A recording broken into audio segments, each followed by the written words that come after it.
Oh my God, dude, look at this place. That is a rare BMW. I can't pronounce it. I have died and gone to heaven, folks.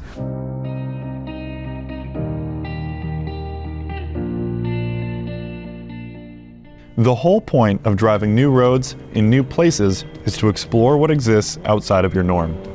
The Overcrest Rally is a catalyst for this exact type of adventure, and while shooting the event for an upcoming build series, we stumbled upon incredible vistas, unforgettable roads, and incredible people.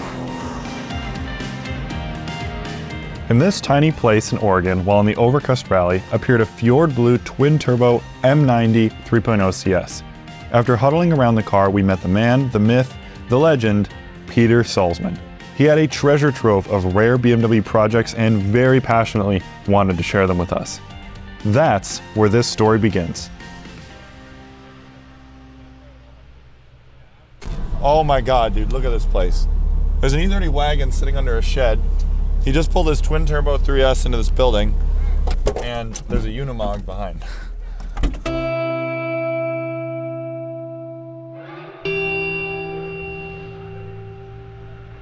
This is a freaking ghost town. There's like 280 people that they don't even know what a BMW is around here. They gotta be driving farm trucks.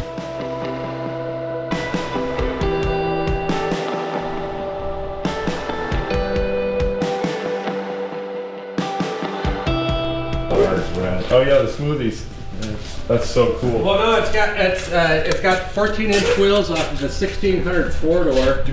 Then I widened them, and then I In the corner. That is a rare BMW.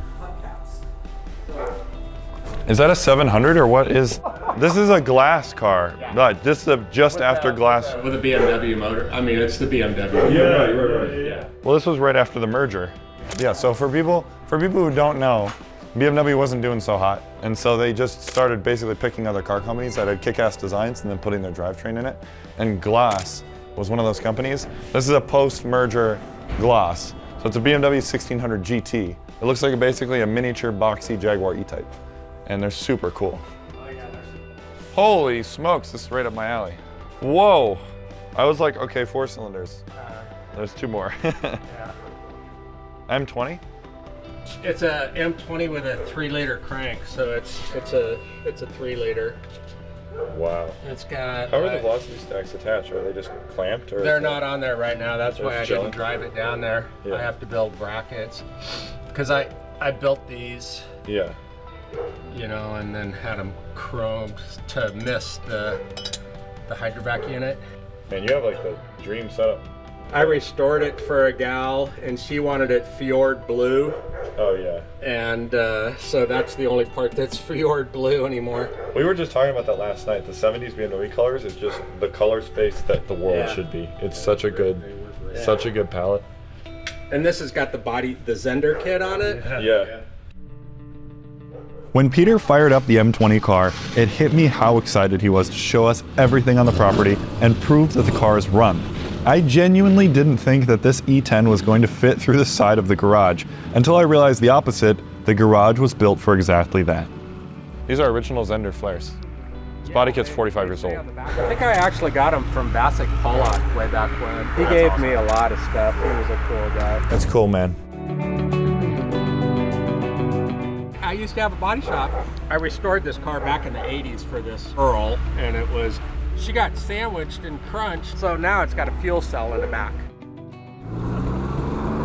Oh my God, there's more of them. Dude, I have died and gone to heaven, folks. Oh my God, I love this color. I love this color. This is gonna be the color of my car. Dude, there's just stuff on stuff. That's cool.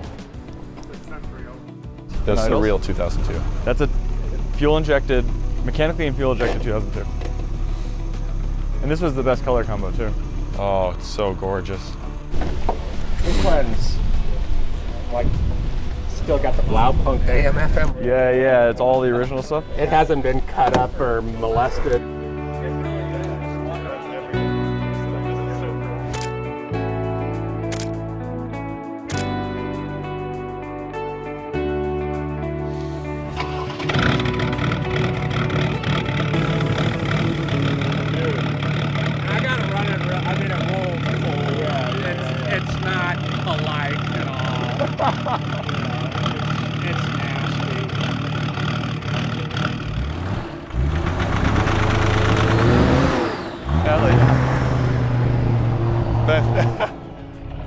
What year is this car?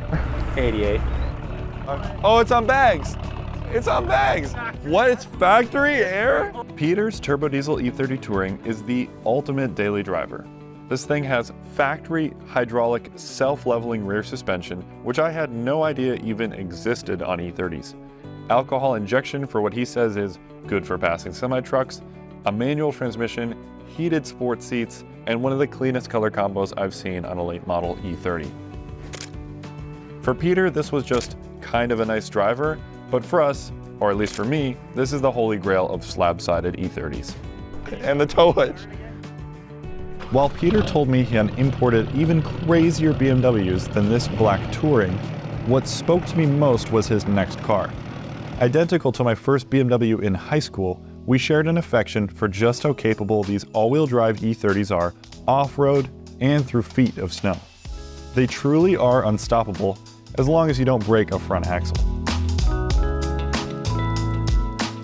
Look at the wheels. What wheels are those? They're stock. No, those aren't. No. Usually IXs have plus 40 offset or plus whatever, 38, but they look like a normal BBS on an E30. These are like something crazy. Whoa. You have a very, very, very, very rare set of wheels. I do appreciate that in the American market, like all the IXs are 6 cylinders. I love it. Oh, the lift, dude. Hell yeah. And then I cut the perch and moved it up a little bit. I'm an off-road guy. Right. You know, I lost my fingers when I was 17 in the sand, and Oh, holy crap. I drive off-road all the time, and I love it, and so I know how to drive. Yeah. I hammer on this thing, and it won't break. Yeah. Well, at least you haven't broken the axle. No axles. I mean, I never broke a transfer case. I never broke an axle. So these cars are rad because they're the first all-wheel drive BMW, and also they're a permanent 37-63 split front to rear. So when you launch it in the snow, there's a 63% weight shift to the rear axle, and so you have even weight distribution to all torque. So they just launch in the snow. But the axles are really hard to find, as you probably know. I've got. You got a spare axle. I got a bunch of parts. Yeah. But I remember being like, I don't know, 18, and I broke a front left axle, and it was all the money I had to buy it. So they're cool cars. They're really capable. Now it's getting hard to get CV boots. Yep. And in the States, they're all M20s, I believe. Yeah. So. Yeah. And they're all M20B 25s in the States. They're also, for some reason, all seem to be red. Right. And I had a bunch of white ones. Yeah? And I saw you have a silver one over there. Diamond black metallic. Yeah, that one's really badly rusted out over there, but it's got a bunch of good parts. Yeah. But yeah, I got to run avgas in this because I put a 3-liter crank in there. And so. That's so cool, man.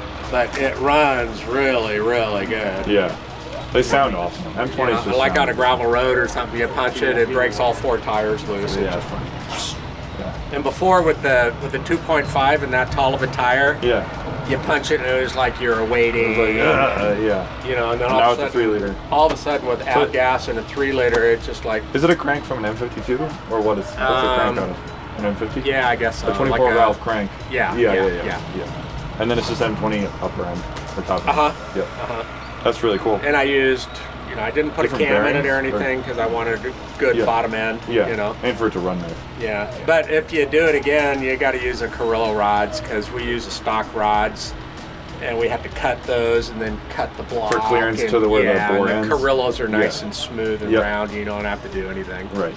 Like on the 2002, the 3-liter, it's got the Carrillo rods. Yep. You know. And for block clearance. Yeah. With a tight shoot schedule, we had to keep moving. Peter's shop is undoubtedly a place we could spend days at. On our way out, Peter told us about all of the amazing trails we had to hit, nothing you could ever find in Google Maps.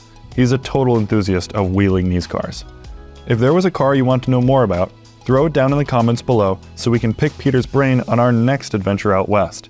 Be sure to subscribe for that build series I mentioned, and share Peter's selflessness in keeping these classics alive.